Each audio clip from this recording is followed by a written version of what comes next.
Comment as-tu pu me faire ça? Les mots s'échappaient de mes lèvres dans un murmure étranglé alors que mon monde s'écroulait autour de moi. C'était censé être la nuit la plus heureuse de ma vie, ma fête de fiançailles avec Elliot, l'homme que j'aimais depuis des années. Nos familles et nos amis s'étaient réunis pour célébrer notre avenir ensemble. Mais dans un couloir faiblement éclairé, à quelques pas des joyeuses festivités, j'ai surpris un échange houleux qui a brisé tous les rêves que nous avions construits. Tu dois mettre fin à tout ça. Je ne peux pas continuer à mentir à Cadence, siffla Elliot à voix basse. Mon cœur se serra lorsqu'une voix trop familière répondit. Allez, Elliot. Tu sais à quel point j'ai besoin de toi. Elle n'aura jamais à le découvrir. Oren, ma propre sœur. La seule personne en qui j'aurais dû avoir une confiance absolue. Ces mots me transpercèrent comme des éclats d'incrédulité trahie. Incapable de rester silencieuse un instant de plus. Je poussai la porte et fis face aux deux personnes que j'aimais le plus au monde. Ils avaient la plus clandestine des conversations. Tandis que leurs regards surpris se posaient sur moi, la réalité de leur liaison flottait dans l'air. Cadence, je peux t'expliquer. Commença Oren, les yeux déjà remplis de larmes de crocodile. Mais je la fis taire d'une main levée, incapable de supporter ces mensonges un instant de plus. Garde tes excuses creuses. Je me tournai vers Elliot, l'homme avec qui j'avais prévu de passer ma vie. Combien de temps? Demandai-je, ma voix tremblant d'une angoisse à peine contenue. À sa décharge, il n'a pas tergiversé. 8 mois. 8 mois. Pendant que je planifiais méticuleusement notre avenir, que je réservais des lieux, que j'essayais des robes. Le mariage de mes rêves était devenu un simulacre avant même d'avoir commencé. Une fureur brûlante m'a envahi, manquant de force dans ce moment angoissant. Alors que je luttais pour ne pas m'effondrer sous le poids d'une telle tromperie. Les fiançailles sont rompues, déclarai-je d'un ton qui ne souffrait aucune discussion. Tous les deux disparaissaient de ma vue. Pour une fois, Reine garda un silence bienveillant alors qu'elle passait devant moi, les yeux baissés. Elliot fit mine de parler, mais je secouai vivement la tête. Ne le fais pas, l'ai-je averti. Puis ils sont partis, me laissant seul face à l'implosion soudaine et brutale de ma vie telle que je l'avais connue. Comment Reine, mon plus proche confident depuis l'enfance, avait-il pu me faire ça? Et Elliot était censé me chérir par-dessus tout. Le doute et la méfiance ont commencé à se frayer un chemin à travers les fissures de mon cœur alors que je contemplais tous les moments apparemment inoffensifs entre eux qui auraient pu laisser présager cette trahison catastrophique. Mon esprit s'est rebellé contre sa propre analyse frénétique, me laissant émotionnellement sans repère dans une mer de récriminations. Au loin, j'ai pris conscience de la musique et des rires provenant de la pièce voisine, un contraste moqueur avec les vestiges en lambeaux de ma vie. Je ne pouvais pas affronter mes amis, ma famille, pas comme ça.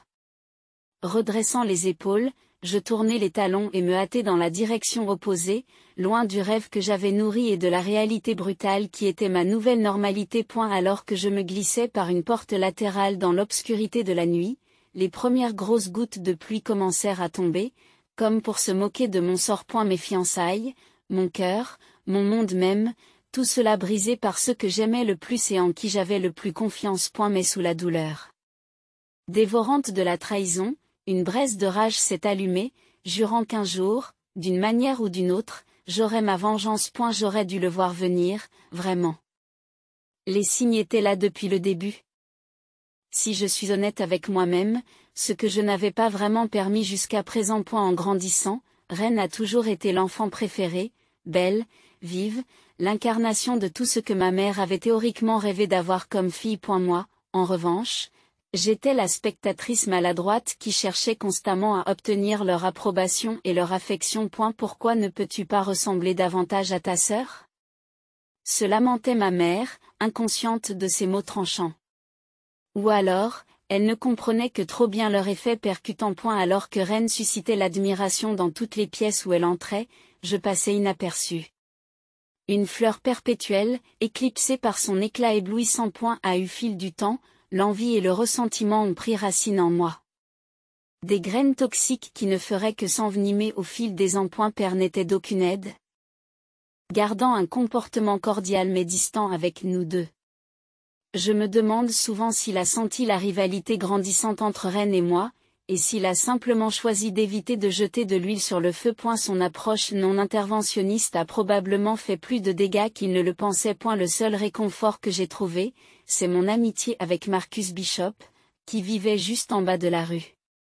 Chaleureux et bienveillant, il me traitait avec une simple décence qui faisait cruellement défaut à la maison. Son affection allait probablement au-delà de la simple amitié, mais j'étais trop préoccupée par mes insécurités et mon besoin d'être acceptée par ma famille pour apprécier à sa juste valeur ce qui se trouvait juste devant moi. C'est au lycée que la dynamique entre Ren et moi a pris sa tournure la plus toxique, alors que sa beauté et son assurance s'épanouissaient. Que les petits amis et les prétendants affluaient pour se prélasser dans sa présence radieuse. Mais cela n'a jamais duré, ce que je n'ai compris que des années plus tard. Elle a séduit mon petit ami sous mon nez, accuse Casey Harrington avec une juste indignation après l'une des conquêtes romantiques de Ren. J'aurais dû savoir qu'elle se servait de moi pour se rapprocher de lui. À l'époque, j'ai considéré qu'il s'agissait d'un raisonnement mesquin d'une ancienne amie jalouse. Mais la fréquence de ces accusations s'est logée dans mon subconscient comme une écharde persistante que je n'arrivais pas à déloger. Ce n'est qu'à l'université que j'ai commencé à remarquer des signes plus suspects de la nature trompeuse de Ren. Une fois, elle s'est liée d'amitié avec Amanda Lewis pour lui voler l'idée d'une application de marketing des médias sociaux et présenter le concept à des investisseurs potentiels comme étant le sien. Amanda était trop désemparée et intimidée par la richesse de notre famille pour lutter contre le vol de propriété intellectuelle. Lorsque j'ai finalement trouvé le courage de confronter Ren au sujet de son traitement sournois d'Amanda, elle s'est contentée de rouler des yeux. Elle ne soit pas si naïve, Cathy. Je suis une opportuniste, pas une criminelle. Tu ferais bien de commencer à t'occuper du premier, au lieu d'être si ennuyeuse et éthique. Son mépris insensible pour les rêves pillés d'Amanda m'a troublée. Tout comme la prise de conscience que le favoritisme indulgent de mes parents avait peut-être déformé Ren et l'avait poussé à développer de telles tendances sociopathiques. Pour la première fois, j'ai commencé à prendre mes distances avec la famille perpétuellement éprise de ses charmes. Mais le doute insidieux qui m'habitait m'empêchait toujours de reconnaître l'étendue de la toxicité de Ren, jusqu'à ce qu'une nuit fatidique brise ma naïveté une fois pour toutes. Cette trahison a reconfirmé tous les soupçons du passé, tous les pressentiments que quelque chose était profondément pourri au cœur de ma sœur. Mais cette fois, la trahison était trop profonde pour que je puisse l'ignorer plus longtemps. Aussi blessée et déstabilisée que je me sois sentie dans le sillage de la révélation de la liaison d'Elliot et de Ren, la fureur qui me traversait éclipsait tout cela. Ce serpent trompeur m'avait pris la seule chose qui comptait pour moi, ma chance de bonheur. Pour cela, elle paierait cher. Plus question d'ignorer volontairement les signes, de balayer les accusations, ou de me bercer d'illusions sur le dysfonctionnement familial. Les jours où Ren exploitait ma nature confiante étaient terminés. Cette fois, c'est moi qui remporterai la victoire finale. Le claquement des talons de Ren s'estompa tandis qu'elle quittait mon appartement, me laissant seule face à l'implosion cataclysmique de ma vie. Je m'enfonçai dans le canapé, l'incrédulité engourdie cédant lentement la place à un amalgame bouillonnant d'émotions, de fureur, d'angoisse, de détermination. J'avais mis fin à mes fiançailles avec Elliot et rompu les liens avec Ren en une seule confrontation cataclysmique. Mais maintenant que la poussière était retombée, l'ampleur de leur trahison commençait à se cristalliser en une vérité inéluctable. Ils devaient payer. Mes pensées furent interrompues par un timide frôlement de la porte. Je me crispai, m'attendant à ce que ce soit Elliot ou Ren qui tentent de nouveaux appels pathétiques. Mais les voix familières qui s'échappaient me firent expirer lourdement. Cadence ? C'est papa et maman, on peut entrer ? Bien sûr, ils auraient déjà entendu les retombées. Je traversai la pièce et ouvris la porte, révélant les visages inquiets de mes parents. Maman m'a immédiatement prise dans ses bras, tandis que papa restait à proximité, stoïque comme à l'accoutumée.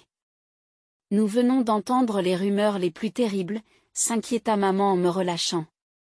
À propos de toi, Elliot, elle s'est interrompue, incapable d'exprimer la réalité. C'est vrai, déclarai-je sans embâge. Je les ai surpris ensemble. Les fiançailles sont annulées. Les yeux de maman se sont écarquillés de consternation. Mais papa a simplement hoché la tête, comme s'il s'attendait à cette nouvelle depuis le début. Je m'en doutais. A-t-il murmuré. Cela fait des années que Ren est au courant. Le fait qu'il reconnaisse tacitement sa nature trompeuse était à la fois une validation et une source d'exaspération. S'il avait reconnu ses tendances, pourquoi ne les avait-il jamais abordées? Pourquoi m'avait-il laissé désemparer et douter de mes propres instincts pendant qu'elle tissait sa toile de mensonges et de manipulations? Maman, quant à elle, avait l'air complètement abasourdie. Ren et Elliot? Elle s'accroche au bras de son père pour le soutenir. Mais c'est ta sœur. Et Elliot allait faire partie de la famille. J'ai ri amèrement de son apparente naïveté. N'avait-elle pas été présente lors de tous les signaux d'alarme, de tous les incidents louches qui présageaient cette trahison? Comment pouvait-elle encore être aussi aveugle à la vérité sur sa fille cadette qu'elle chérissait tant? Maman, réveille-toi, lui ai-je dit. Sans trop de douceur. Cela fait longtemps qu'on attend. Ren ment et utilise les gens depuis des années. J'étais juste trop éprise de ses charmes et de ton favoritisme évident pour voir les choses telles qu'elles étaient. Les mots ont été plus durs que prévu, mais je n'ai pas regretté leur piqûre. Mes parents tressaillirent comme si je les avais frappés physiquement. Cadence, ce n'est pas juste.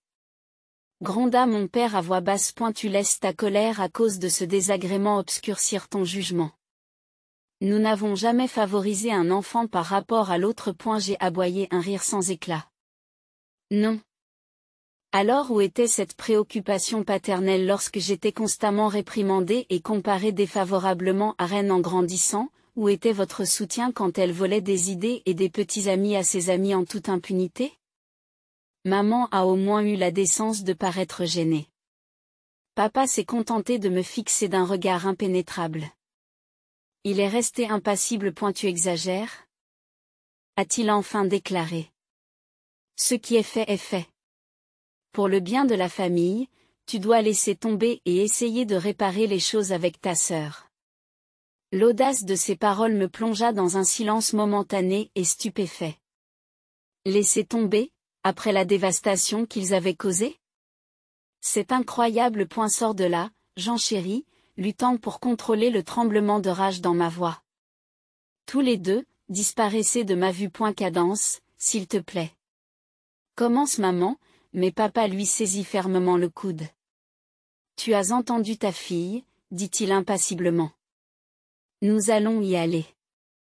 Mais crois-moi, cette rancune ne te mènera que sur le chemin de la misère et de l'amertume. Dans votre propre intérêt, j'espère que vous entendrez raison avant qu'elle ne vous consume entièrement. Sur ces mots, il fit sortir maman et referma la porte derrière eux avec un bruit sourd. Je fixai le portail pendant plusieurs instants, laissant la finalité des mots de papa peser lourd dans l'air. Mais au lieu de m'acculer à la résignation, ils renforcèrent ma détermination. Et si mes propres parents étaient trop enfoncés dans le déni pour me soutenir contre les machinations de Oren, alors je devrais poursuivre la justice seule. La rage qui n'avait cessé de croître prenait maintenant une intensité fiévreuse. A eu lieu de réparer les liens, cette fois-ci, je les briserai d'abord.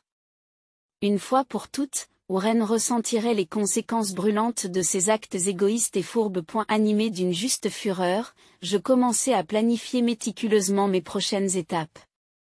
Il fallait rassembler des preuves, recruter des alliés pour ma cause. Et il ne fallait négliger aucun détail pour faire éclater la vérité et démanteler le piédestal sur lequel ma famille s'obstinait à maintenir Oren, quels que soient les dommages collatéraux. Elle avait déclaré la guerre à mon avenir dès qu'elle avait jeté son dévolu sur Elliot.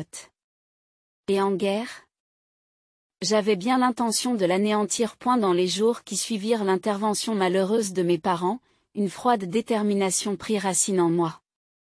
S'il n'avait pas l'intention de demander des comptes à Oren, alors je poursuivrais moi-même la justice, aussi impitoyable qu'elle puisse paraître. Mes premières démarches ont consisté en une reconnaissance élémentaire mais nécessaire.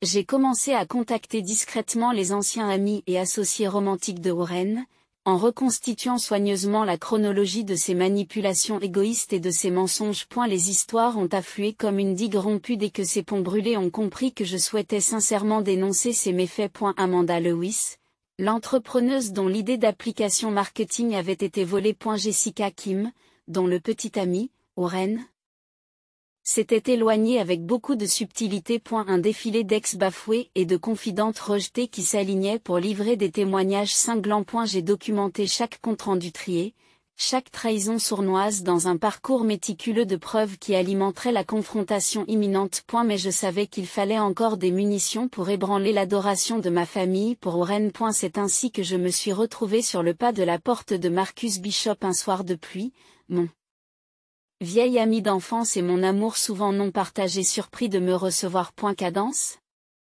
Que se passe-t-il ? Demanda-t-il, fronçant les sourcils d'inquiétude en voyant mon expression tendue. Tu as l'air intense. Je peux entrer ? Je le frôle sans préambule. J'ai besoin de ton aide pour quelque chose. La confusion s'est emparée de ses traits, mais Marcus a acquiescé, comme il le faisait toujours lorsque j'étais impliqué. À l'intérieur de sa modeste demeure. Je ne tardai pas à lui exposer l'essentiel de ma mission. J'y vais faire tomber Oren. Déclarai-je sans embâge. Et j'ai besoin d'un allié qui n'hésite pas à se salir les mains. Sa mâchoire se desserra tandis que je détaillais les preuves que j'avais rassemblées jusqu'à présent sur la myriade de méfaits commis par Oren au fil des ans, y compris son rôle dans le sabotage de mes fiançailles avec Elliot. Lorsque j'eus terminé, l'expression de Marcus s'était durcie pour devenir une expression de détermination sinistre. Tu sais que tu peux compter sur moi, a-t-il dit. Toute trace du garçon jovial que j'avais connu avait été supplantée par une intensité qui correspondait à la mienne. Après ce que ta famille nous a fait subir au lycée, ce sera un plaisir pour moi d'aider à démonter la façade. J'arquai un sourcil, me remémorant les souvenirs douloureux auxquels il faisait allusion. Alors que j'étais trop absorbé par ma quête impossible de l'approbation de Oren, Marcus avait fait les frais de son dédain et de sa cruauté, simplement parce qu'il avait osé être attiré par moi. Le fait qu'il ait encore la volonté d'être à mes côtés en disait long. Merci, ai-je dit avec une sincérité simple. Avec vous à bord, c'est vraiment en train de se produire. Les premières braises de ce qui allait devenir une conflagration inarrêtable. Au cours des jours et des semaines qui ont suivi, Marcus et moi avons constitué un dossier inexpugnable qui ne laissait aucune pierre traître de la vie de Oren en suspens. Des documents financiers révélant ses indiscrétions commerciales, un nombre impressionnant d'amitiés ruinées et de tromperies romantiques, et même une piste de harcèlement en ligne visant ceux qu'il avait d'abord méprisé. Tout cela a été rigoureusement compilé comme un dossier à présenter devant le jury du jugement de notre famille. Tout au long de ce processus, j'ai repoussé chaque ouverture de Oren par un silence glacial, refusant de répondre à ses faibles appels à la réconciliation et au pardon. Je savais que de telles demandes creuses n'étaient que le préambule à de nouvelles manipulations de sa part. Cette pathologie était trop profonde pour être défaite par de simples mots. Seule la vérité dévastatrice, une fois pour toutes, exposée devant nos proches, pouvait espérer briser son charme et renverser son piédestal immérité. Pendant ce temps, les lignes de démarcation au sein de la famille se dessinent de plus en plus clairement. Maman persistait dans son refus de prendre parti, évitant résolument la question dans un effort désespéré pour préserver l'illusion de la civilité. Le pragmatisme de papa l'alignait davantage sur moi. Même s'il s'abstenait de condamner catégoriquement les actions de Oren. Puis il y avait les observateurs neutres qui réservaient leur jugement jusqu'à ce que tout soit révélé lors de la réunion familiale annuelle que j'avais méticuleusement planifiée et qui promettait d'être plus explosive que toutes les précédentes. À fur et à mesure que la date approchait, je sentais les enjeux, les tensions inextricables s'intensifier jusqu'à atteindre un point de rupture inexorable. Marcus et moi avions recueilli la vérité accablante sur Oren. Le moment était venu de faire exploser cette vérité devant un public captif, une fois pour toutes, et de la projeter dans la lumière brûlante qu'elle avait évitée avec diligence depuis bien trop longtemps. Plus d'ombre où se glisser, plus de tromperie ou de trahison à dissimuler. Ce seront les flammes qui forgeront les séquelles d'une nouvelle réalité, par tous les moyens nécessaires. À l'approche de la réunion annuelle de la famille Monroe, le gouffre entre Oren et moi se calcifia en un fossé infranchissable. Chaque tentative de réconciliation de sa part se heurtait à un silence de pierre et à un refus de s'engager. Je me concentrais exclusivement sur le renforcement du dossier contre elle, afin de me protéger contre toute velléité de relâchement face à ces tactiques de manipulation. Marcus, quant à lui, s'est avéré être un allié inestimable qui a veillé à ce que ma détermination ne faiblisse jamais. Tu fais ce qu'il faut, Cadence, a-t-il déclaré d'un signe de tête ferme un soir où nous examinions le dossier de preuves qui s'accumulait. La tromperie de Warren doit être révélée, même si cela perturbe la famille. Je sentis quelque chose en moi s'apaiser à ces paroles pragmatiques, renforçant mes convictions. Penses-tu vraiment que si nous exposons tous les faits à tout le monde, ils finiront par la voir telle qu'elle est? Un regard pensif passe sur les traits de Marcus. J'aimerais l'espérer. Mais il faut se préparer à la probabilité que certains restent aveugles à la vérité. Ma mâchoire se serra à cette idée. Après toutes les preuves indéniables que nous avions compilées, témoignage après témoignage de la litanie des victimes de Warren, comment quelqu'un pourrait-il ne pas être amené à changer ses positions? À moins que, tu penses que papa et maman savaient, n'est-ce pas? J'ai accusé l'horrible notion de se transformer en sinistre réalité. À propos du niveau de dépravation de Warren, c'est pour cela qu'ils m'ont incité à simplement pardonner et à passer outre sa liaison avec Elliot. Marcus expira lourdement. Je n'en suis pas sûr, mais les signes étaient là. Et nous savons tous les deux que tes parents la favorisent à un degré malsain. Je ne m'étonnerais pas qu'ils ignorent ou excusent ces indiscrétions pour sauver les apparences. Une fureur brûlante m'envahit à l'idée d'une déréliction aussi scandaleuse de leur part. Mais papa l'avait admis lors de notre dernière confrontation, exigeant sans ménagement que j'arrange les choses avec Warren pour le bien de la famille. Et si c'est le cas, ils sont tout aussi coupables qu'elle, et ils devront aussi rendre des comptes.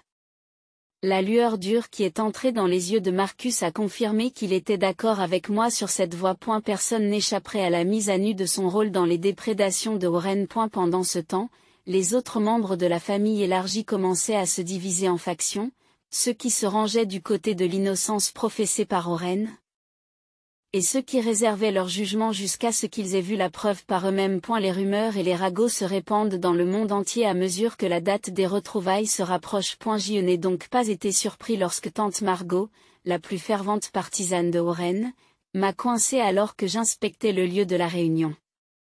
Cette vendetta ridicule a assez duré. Elle a claqué sans préambule, les yeux brillants d'indignation. Je l'ai regardée froidement, depuis le temps qu'elle s'acharne à traiter Warren de façon préférentielle. J'ai des preuves, tante Margot, trop pour les ignorer, même pour toi. Elle fit un bruit dédaigneux en ajustant sa première étole voyante. Des preuves? De quoi? Que la pauvre innocente Warren ait pu commettre quelques indiscrétions mineures dans sa jeunesse, c'est une femme adulte maintenant, et tout problème entre vous deux aurait dû être réglé depuis longtemps. Le dégoût me tordit les tripes face à son rejet blasé. Peu importe les preuves. Les légions d'apologistes de Warren ne seraient jamais dissuadées par les faits. J'ouvris la bouche pour répliquer, mais Margot poursuivit. Notez bien ce que je vais dire. Si tu insistes pour étaler cette rancune insignifiante lors de la réunion, c'est ta réputation auprès de la famille qui en pâtira le plus. Pensez Y avant de lancer d'autres allégations absurdes contre votre sœur. Avec cette menace en l'air, Margot a tourné sur un talon en peau de crocodile et s'est enfuie avant que je puisse répondre. J'ai été laissé en proie à la colère au milieu du lieu même où les lignes de combat allaient bientôt être tracées de manière brutale et sans compromis. Le mépris narquois de Margot a renforcé ma détermination bien plus que les appels à la capitulation n'auraient pu l'éroder. Si les partisans de Warren étaient à ce point ancrés dans le déni et la dévotion aveugle, alors rien de moins qu'une guerre sanglante ne suffirait à briser leur idolâtrie insensée. Lorsque le clan élargi se réunirait à nouveau, le bilan serait inéluctable. Je comprenais maintenant que des bouleversements étaient inévitables pour éliminer une fois pour toutes le cancer de l'influence sociopathique de Warren. Qu'il en soit ainsi. Quelles que soient les fractures permanentes et les liens rompus, la balance serait enfin équilibrée, quel que soit le degré de bouleversement nécessaire. Il n'y a pas de demi-mesure, pas de compromis quand la justice absolue est la seule issue acceptable. En quittant la salle d'un pas décidé, J'ai ressenti la clarté soudaine et exaltante d'une femme qui s'accroche à son projet de croisade et le mène jusqu'au bout, sans se soucier des conséquences ou des dommages collatéraux. Pendant trop longtemps, Oren avait semé la ruine sans en subir les conséquences. Aujourd'hui, elle allait enfin récolter le tourbillon d'un châtiment impitoyable. Et la réunion annuelle de la famille Monroe était toujours une affaire ostentatoire en raison de la prédilection de mes parents pour l'étalage éhonté de leur richesse et de leur statut. Cette année, le thème du bal masqué vénitien, qui n'avait rien coûté, n'a fait qu'amplifier la grandeur prétentieuse de l'événement. Mais sous les sols en marbre et les chandeliers scintillants, un courant électrique de tension parcourait les masses assemblée et était empreint d'une attente inexprimée. Peut-être émanait-il de ma propre détermination, alors que j'observais les fêtards circuler avec une nonchalance étudiée. J'aperçus un éclair auburn familier dans la foule et sentis mes tripes se resserrer par réflexe. Oren, resplendissante dans une robe crème avec un masque perlé, acceptait les compliments d'un groupe de membres de sa famille avec son sourire séduisant qui la caractérisait. Il était esséurant de voir ces tromperies célébrées avec autant d'aveuglement. Mais tout est sur le point de changer. Une main ferme s'est posée sur mon coude et j'ai jeté un coup d'œil pour croiser le regard résolu de Marcus à travers son masque de soie noire. Il m'affirmait silencieusement qu'il me soutenait, quel que soit le chaos qui s'annonçait. Je fis un signe de tête, puis me retourner et me faufiler à travers la foule jusqu'à l'estrade surélevée à l'entrée de la salle de bal. J'y sortis de ma pochette une lourde enveloppe en papier, puis j'appuyai fermement mes phalanges sur le microphone pour attirer l'attention de la salle.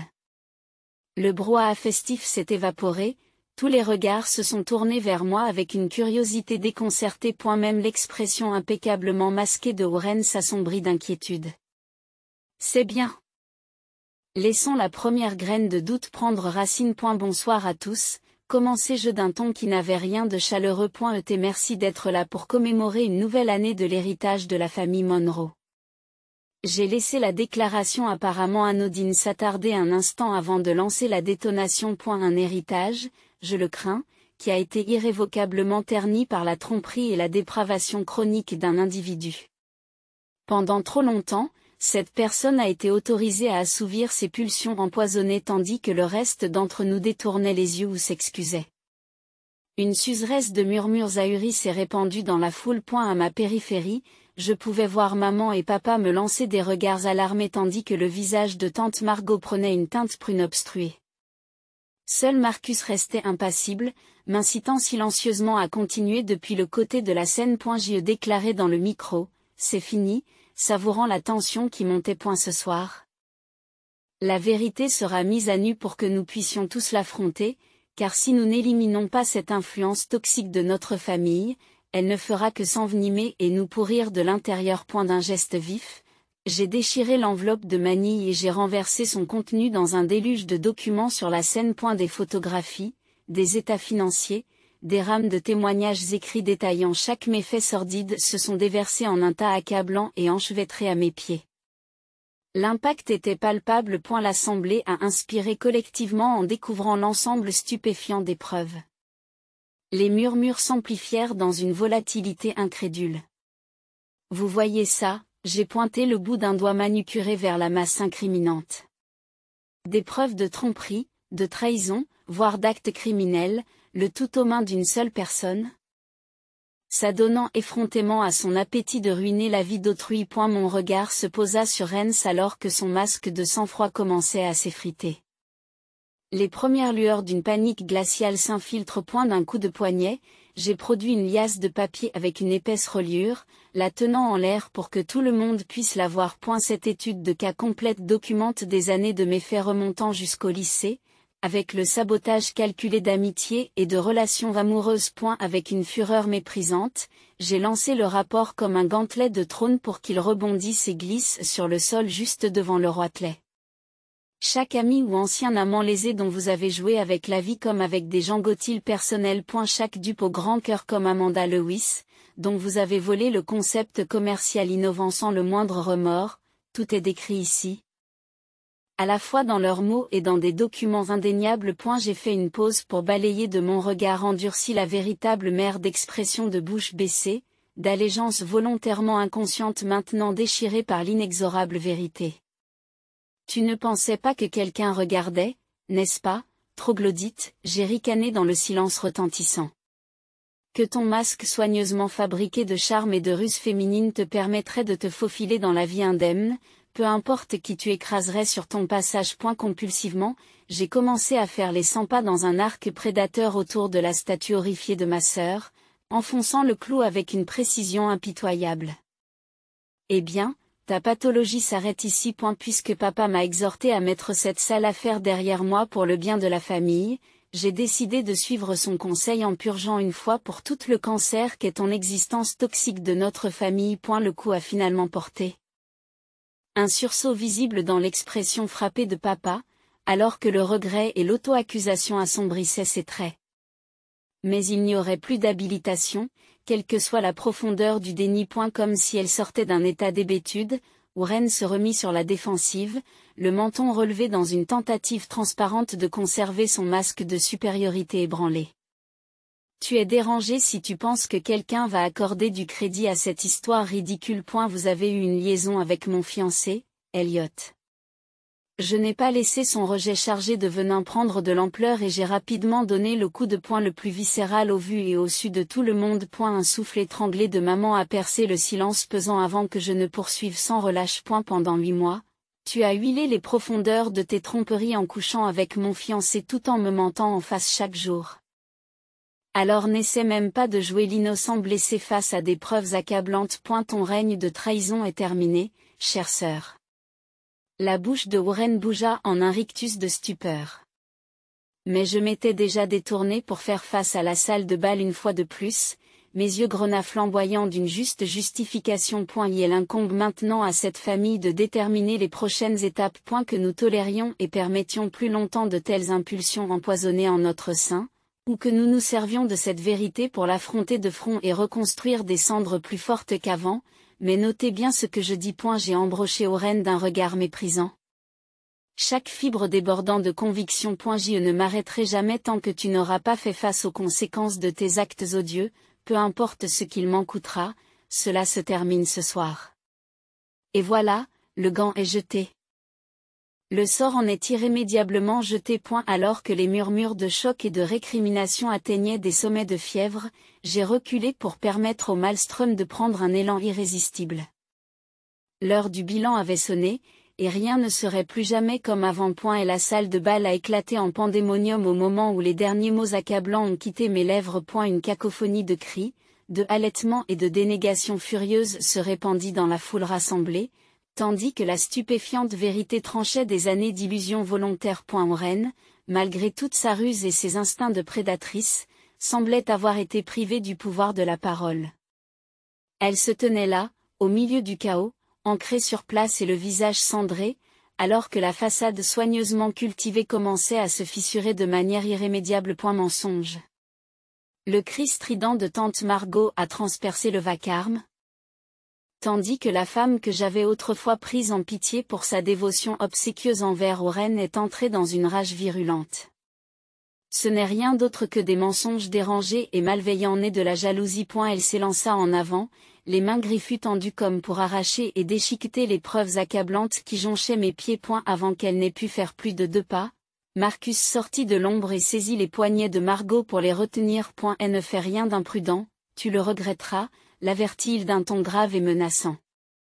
Margot écarquilla les yeux d'indignation et d'incrédulité jusqu'à ce qu'elle reconnaisse son futur agresseur. Puis son expression se figea en un dégoût total à mesure qu'elle prenait conscience de la situation. Le pauvre garçon est finalement devenu le chien de poche de Cadence, je vois, cracha-t-elle avec une violente insinuation. A-t-elle promis de te laisser goûter si tu l'aidais dans cette croisade insensée? Un muscle tiqua dans la mâchoire de Marcus, mais il relâcha Margot avec un regard de pur dégoût avant de rejoindre mon côté, ferme et résolu. Je me sentis fortifié par sa présence, redressant les épaules pour faire face au pandémonium grandissant. Écoutez-vous, criai-je au-dessus du tumulte qui s'intensifiait. Ce besoin désespéré d'attaquer le messager plutôt que d'affronter la grave vérité qui vous crève les yeux.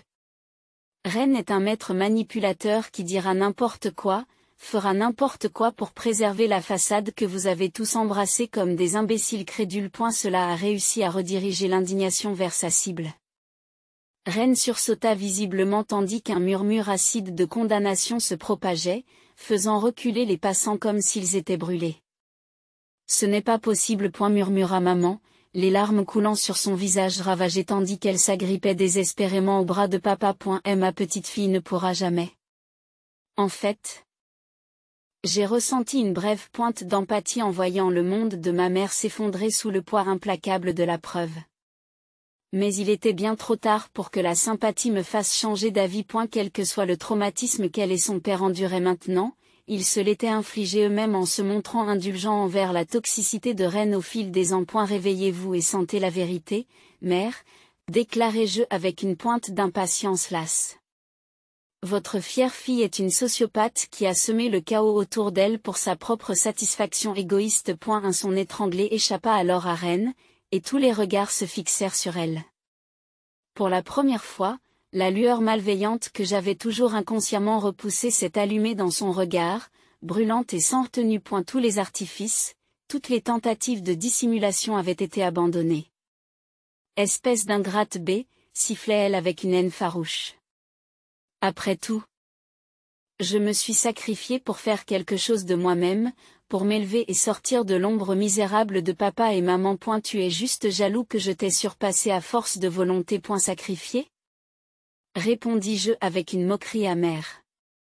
Dis ça aux légions d'êtres chers que tu as sacrifiés sur ton sentier de guerre en utilisant et en jetant des vies pour tes propres désirs glorieux et vains. Cela a touché un point sensible, mais la conscience de soi a été fugace, car elle a rapidement retrouvé son mépris malin. Vous voulez détruire mon monde pour des griefs insignifiants ? Sa voix résonnait en soi et en menace. J'ai joué selon les règles dictées par la société et j'en ai récolté les fruits. Et ne viens pas pleurer auprès de moi parce que tu n'as pas eu la force de faire la même chose, chère sœur. Un mouvement de révision m'a traversé face à sa rationalisation flagrante, à son refus total d'accepter la faute. Même lorsqu'elle y était confrontée de manière aussi flagrante. C'était la raison pour laquelle les mesures extrêmes avaient été nécessaires. Et la conviction sociopathique de Ren était trop profondément ancrée pour être rachetée. Avant que je ne puisse formuler une réplique, un ton de baryton autoritaire trancha la tension comme une faux. Ça suffit. Tous les regards se sont tournés vers papa, qui s'est avancé, l'expression froidement impassible, à l'exception d'une lueur glaciale de finalité. Tu as montré ton vrai visage aux yeux de tous, Ren, en exposant la litanie d'une vie de traîtrise et de trahison odieuse envers des amis, des associés, et même ta propre famille. Le regard dévasté qu'il a jeté à maman a percé la façade de pierre pendant un instant, comme une angoisse visible. Ce soir, nous devons faire face à de dures vérités sur la personne que tu es devenue. Mais ma décision concernant le châtiment est claire. Et elle reprit son souffle. Semblant se donner un air de majesté sinistre, comme s'il se préparait à prononcer un jugement sur les transgressions dont il était saisi. À partir de maintenant, vous êtes exilé de cette famille, séparé de l'héritage des Monroe, de notre lignée, de tout. Pour tes méfaits et ton refus d'accepter la responsabilité ou les remords, tu es renié à perpétuité. Un cri consterné de Ren brisa le silence qui régnait alors que les mots résonnaient avec une irréfutable finalité. Je n'ai pu que regarder fixement, momentanément sous le choc, que papa ait prononcé une sentence aussi dévastatrice.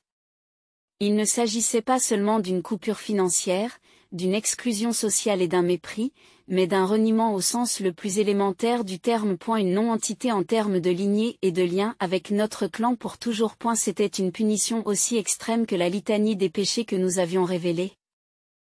Une punition dont Ren semblait comprendre tardivement la gravité. Non. Le gémissement angoissé émergea, piteux et petit, bien loin du sociopathe impérieux qui avait tenté de nous éclairer avec des rationalisations il y a quelques instants. Mon père ? Père, s'il te plaît, je suis toujours ta fille ? Mais les traits de papa s'étaient déjà durcis une fois de plus, toute trace d'agitation intérieure se calcifiant en une résolution de fer.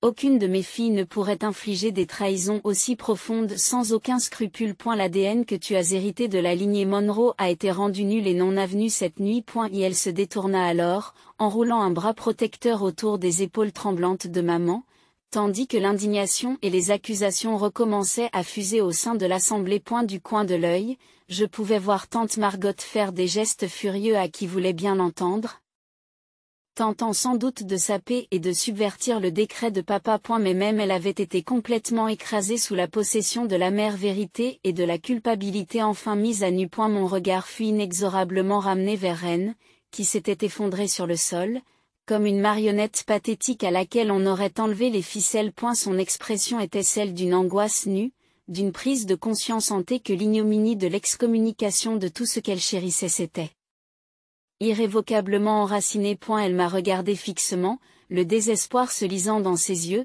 non pas pour demander le pardon ou l'absolution, mais pour me supplier silencieusement d'accorder un sursis à l'exécution de la sentence prononcée. Je l'ai simplement regardé, impassible, sans lui offrir de réconfort ou d'atténuation face à l'enfer qu'elle avait fait s'abattre sur eux. Elle n'y avait qu'une pitié vide et creuse pour le mégalithe brisé.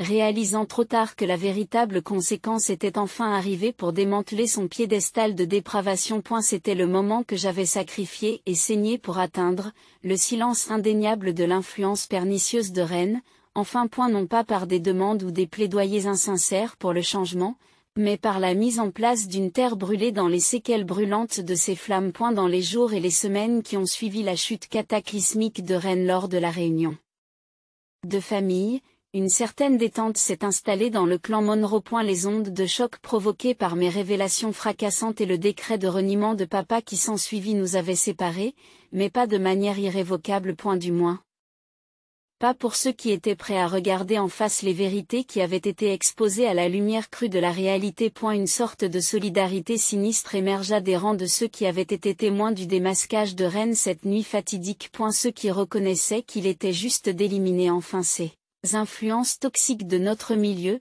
quel qu'en soit le coût personnel. Et il y a effectivement eu de lourds coûts personnels à absorber pour beaucoup. Maman, que Dieu la bénisse, s'était repliée dans une coquille d'incrédulité hagarde au cours des premières semaines.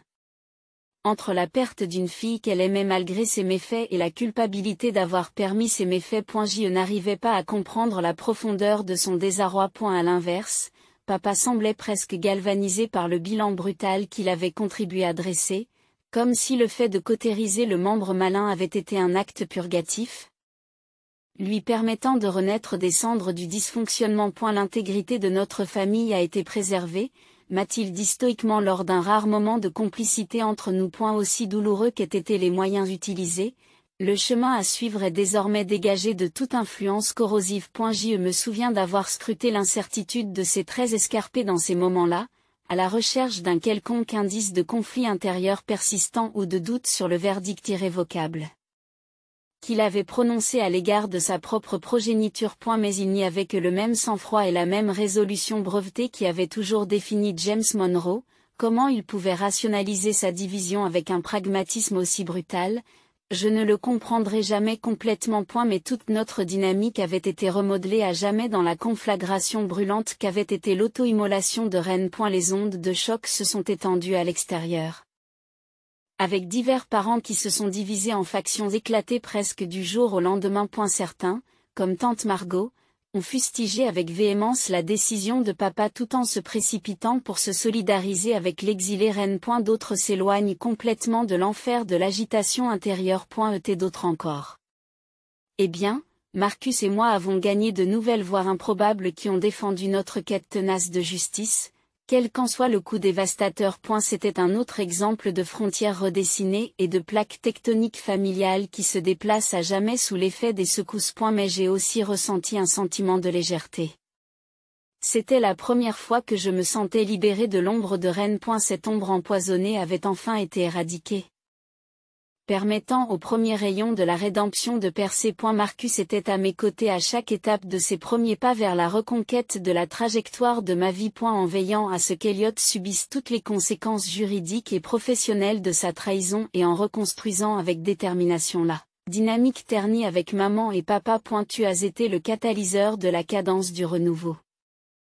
Marcus me l'a rappelé en posant une main ferme sur mon bras chaque fois que mes regrets ou mes doutes menaçaient d'éclipser le chemin à parcourir. Et ne laisse pas les douleurs passagères de la croissance éclipser la famille plus saine pour laquelle tu t'es battu. Ces mots m'ont ancré plus de fois que je ne pourrais le compter dans la lutte ardue pour affronter les blessures, éliminer la toxicité et endurer les retombées des liens réalignés. Jusqu'à ce que, finalement, la poussière commence à retomber sur les séquelles fumantes. Il y avait tant de dégâts à affronter dans ce paysage de cendres, à la fois au sein de la famille et autour d'elle à partir de la piste de dévastation de Rennes et d'Eliott. Mais j'examinais les sites endommagés comme le ferait un maître artisan, traçant déjà le plan de la reconstruction à partir des éléments les plus solides. C'était le cadeau paradoxal de l'exclusion de Rennes de ma vie, voyez-vous.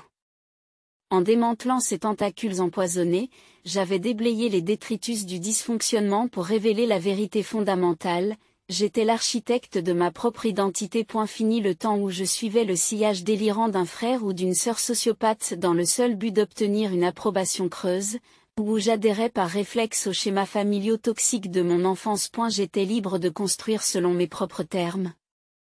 Les matières premières étant les liens rédempteurs avec ceux qui marchaient à mes côtés. Mes yeux étaient inévitablement attirés par Marcus lors de ces moments transcendants, le meilleur ami inébranlable qui m'avait soutenu même lorsque je ne voyais pas ma propre valeur. Et elle se tenait maintenant à mes côtés avec une lueur renouvelée dans les yeux, m'encourageant silencieusement à entrer dans cette nouvelle phase de ma vie. Il y avait de la chaleur, de l'affection et peut-être même une frise alléchante de nouvelles possibilités qui scintillaient entre nous chaque fois que nos regards se rencontraient et se maintenaient dans ces moments cathartiques. J'avais le sentiment que l'élévation de mon ancienne existence n'avait pas été inutile, mais qu'elle avait au contraire ouvert la voie à quelque chose de brillant, pour lequel il valait la peine de se battre. Lorsque j'ai enfin senti les derniers vestiges de l'ombre de Rennes disparaître à jamais de mon âme, c'est la main ferme de Marcus qui s'est entrelacée dans la mienne, deux piliers jumeaux avançant ensemble vers la lumière, tandis que de nouvelles vies prenaient forme de manière radieuse.